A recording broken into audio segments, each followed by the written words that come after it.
Tech Leader Pro podcast. It is week 52 of 2023, Sunday the 31st of December. You're very welcome.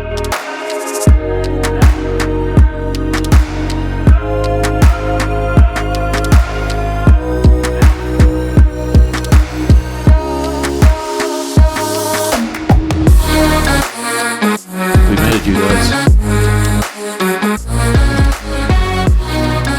Another year of success behind us. How do we do it? Nobody knows. So this week I want to do something a little bit different, considering that it's the last day of 2023. I want to do a bit of a wrap up of the year from my perspective, looking at technology, business and the economy. And just for fun, I'm also going to make some predictions for 2024, which are obviously going to be super accurate and totally reliable. So let's get into it. So in terms of trends, the first one I want to talk about is the trend for online search to be pivoting from 10 blue links to AI chatbots. What we're seeing now is that people are being trained to interact with chatbots when they're searching online, rather than simply running a query and getting back lists of 10 blue links to click on. This is a bit of a paradigm shift, to say the least. And I think that trend is something that is gathered a lot of momentum this year. Surprising amount, in fact. And it seems like people have largely just taken to it, and they're kind of trusting the results that are coming back from the AI bots as well, which is interesting to see. I kind of thought there would have been some resistance to that trend, but I think I was wrong, and I think it will gather momentum going into next year. The second trend I'd like to talk about is that there has been no large-scale return to the office. That is something that's also surprised me. I've seen companies try to put pressure on employees to make a return to the office. Certainly in my industry, which is software development, those employees have basically just dragged their feet, kicking and screaming all the way. They don't want to do it. And they're just been resisting. And so far they've been successful in that resistance. And it's put leaders in organizations in the uncomfortable position of, do I force my team to return to the office by issuing some kind of a mandate? Or do I just leave them as they are? Because I'm worried that if I mandate them to come back to the office, they may simply quit and go to a different company instead. So certainly in my industry, which is software development, the employees have all the leverage. And so far, I don't see a big return to the office happening. I see hybrid at best. 1 or 2 days a week, maybe 1 or 2 days a month, but that's the extent of it. And I don't believe that trend is going to revert back to the original norm before the pandemic anytime soon. The third trend that piqued my interest this year was the fact that social media algorithms remain broken. There's nothing new here. They've been broken for a very long time, and as a society, it's not like our greatest thought leaders are leading to trending lists on any social network that you choose. Instead, what you get is you get clickbait and you get rage bait. And the algorithms have never been able to cope with this. So unfortunately, you've got the turds floating to the top and the tinkers at the bottom. But what's been new is the introduction to AI into a lot of these algorithms. It hasn't made it better. In many ways, it's probably made it worse. Because I think that AI thought that this was going to be some kind of a silver bullet for fixing these broken algorithms, and they remain largely broken, in my opinion. Certainly from the end user perspective, using systems that I use, I don't see any improvement at all. The fourth trend that I've been thinking about this year is the fact that the political left are rejecting technology. Initially, I thought it was young people who were rejecting technology, the 20-somethings out there who are just starting out in their careers, or maybe they're just finishing up in university. I've seen a lot of them, both interpersonally and also online, criticizing technology leaders. And initially I thought it's such a generational thing. It's, young people rebelling, nothing new there. But then I started to realize that most of those young people were actually already on the political left. And it's not the fact that their age is a factor, it's the political leanings they have towards socialism, a rejection of capitalism, and they see wealthy technologists, wealthy tech billionaires as being everything that they despise in terms of capitalism.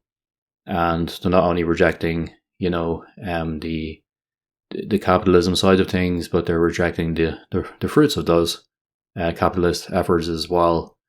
It's been an interesting trend to observe. I think now the political left, certainly here in Europe, is the dominant political mainstay. And it may remain that way for many more years to come. We'll have to wait and see. But certainly what I'm seeing right now is, for the first time in my life, a lot of young people are not excited about technology anymore. They're actually rejecting it. Most interesting to me has been even, some of the young engineers that I myself have been interviewing and hiring during the year are also on the political left and working in an industry that at the same time they dislike and they feel uncomfortable with. So it's been a very strange trend to follow. And I don't know what the answer is. I don't know where this is going to lead us, but certainly one to watch out for next year. And then finally, the fifth trend from 2023 that I want to talk to you about is the fact that our online confirmation bias is more deeply embedded than ever. A little bit about this is going back to what I mentioned previously about the algorithms and how they reward rage bait, and how AI hasn't fixed that. I think if you want to be in a bubble online, if you want to suffer from groupthink, you want to be in an echo chamber, the algorithms are more than happy to help. You won't get stuff in your feed being suggested to you that is, opposed to your opinion. You'll get stuff that's reassuring your opinion and reaffirming your opinion and confirming your bias. And I think we all suffer from this. All of us have bias. Bias is natural. How we defeat bias, even in ourselves as individuals, is we confront it and we challenge ourselves to look at things differently. And we try to consume opinions that we disagree with. We try to follow people online that we disagree with. We try to read articles and books on topics that we disagree with. And we actively try to change our minds. But this is a lonely endeavor in 2023, where every single news outlet and every single social media bubble that you exist within is heavily biased. I just see that level of biasness increasing, and I don't see it being challenged at all, which is disappointing. But that's the way I feel at the end of 2023. So what does all this mean for next year? I think many of these trends are going to continue into next year. I have a few other ones to add to the mix. So let's switch to 2024 predictions. The first prediction I will make is that the EAC versus decel debate will become more vocal. So for those of you who don't know, who aren't living in the tech bubble that I live within, EAC stands for effective accelerationism, which is a bit of a mouthful. But effectively what we're talking about here, guys, is technologists who want to accelerate technology, and they want to accelerate improvements in society and in the economy and in longevity and in health and in all of those good things via technology. So these are the folks who are all in on technology, and I would be quite open to admitting that I would be part of the same mindset. Obviously, I'm a technologist, so I believe in technology. Meanwhile, decel is the decelerators. These are the people who want to pump the brake. They want to slow down the amount of acceleration that we've got. These are the folks who are expressing concerns about AI. They're expressing concerns about the environment, the impact of technology on the environment, etc. So you've got one side that wants to pump the accelerator and one side that wants to pump the brake. And I think that debate is going to get a lot more vocal next year. And I, for one, I'm happy to play my part. The second prediction that I'd like to make in 2024 is that I believe nuclear power will make a comeback. I already was interested to see that in some of the discussions, politicians were agreeing that nuclear was indeed carbon neutral. And I believe if they're going to keep on pushing on net zero, the only way they're going to achieve that while sustaining economic growth is with nuclear. I don't think the renewables are going to be sufficient, and I think the natural gas situation at the moment with the ongoing war in Eastern Europe is, it's a mess. So there's not enough natural gas. It's super expensive. People are buying liquefied natural gas. It's obviously expensive to transport. It's expensive to consume. It requires dedicated infrastructure to consume. It's a lot harder than simply just getting it piped from Russia. So electricity is becoming very expensive all across Europe. And I don't see that trend improving in 2024 unless we follow the example of France and we go all in on nuclear. And if you look at the average bills in France versus the rest of Europe, you'll clearly see why that is the answer. I think other people will start to come to the same conclusion very, very soon. Thirdly, I think the mainstream media will be gamed by generative AI. I've already spoken about this before. There's been examples in my home country of Ireland where national newspapers have published articles on their opinion sections on their websites that were generated by ChatGPT, and they had profile pictures of fake journalists generated by Midjourney. I think we're going to see more and more cases of this where the deep fakes of politicians making statements that are fake are going to become viral.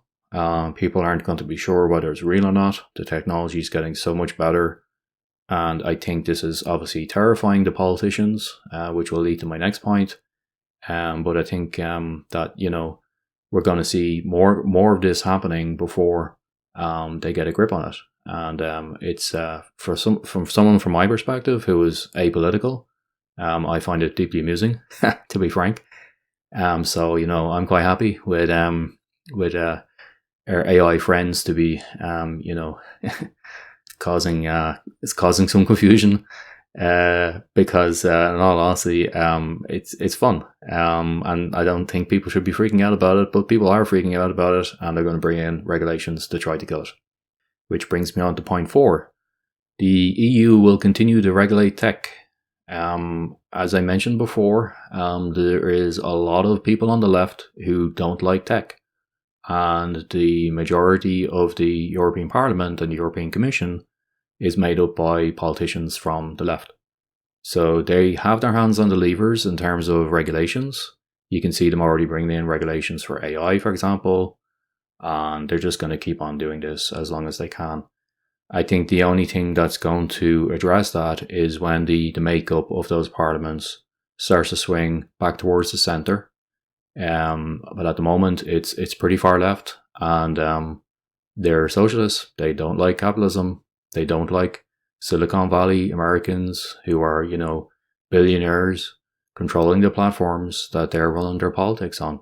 They don't like it, and they want to regulate it, and they're going to keep on taking punitive action against Silicon Valley firms as long as they can. And I don't see that changing in 2024. In fact, I see more of it happening. Which leads me neatly on to point 5. Free speech restrictions will drive more people to VPNs and anonymous services.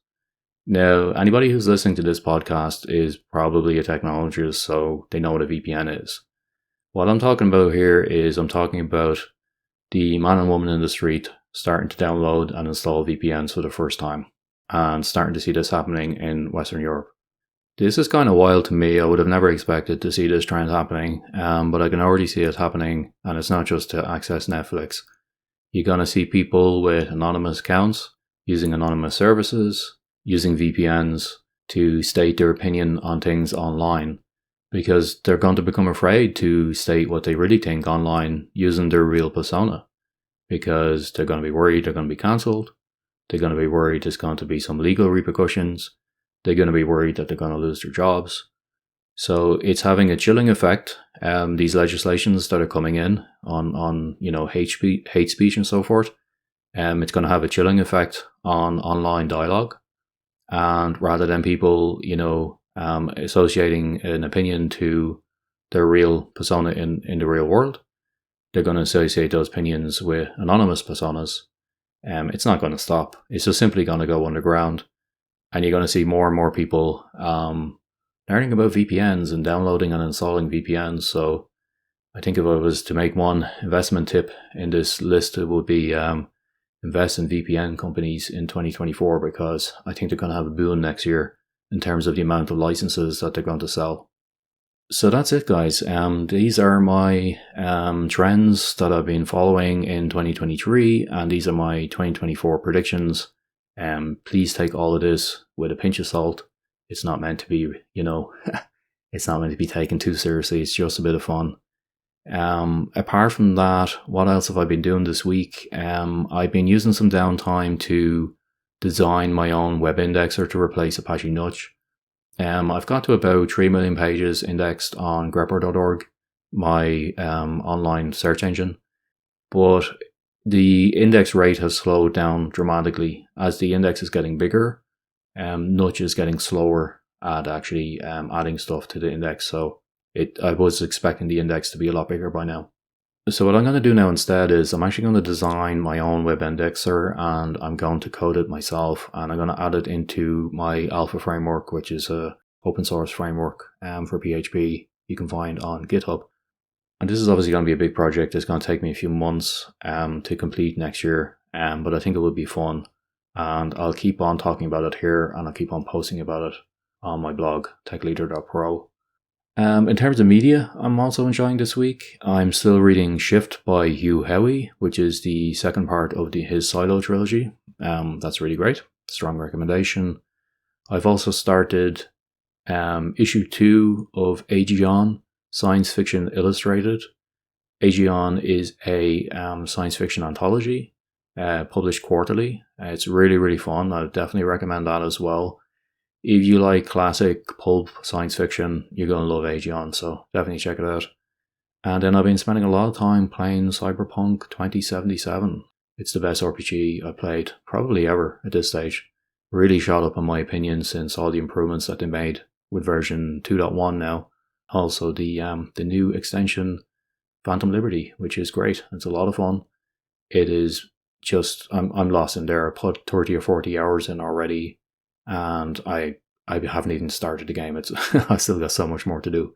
So definitely check out that game. It's amazing. Okay guys, so I will leave it there. I will speak to you next week, and all I will do is wish you a happy new year. Take care. Bye bye.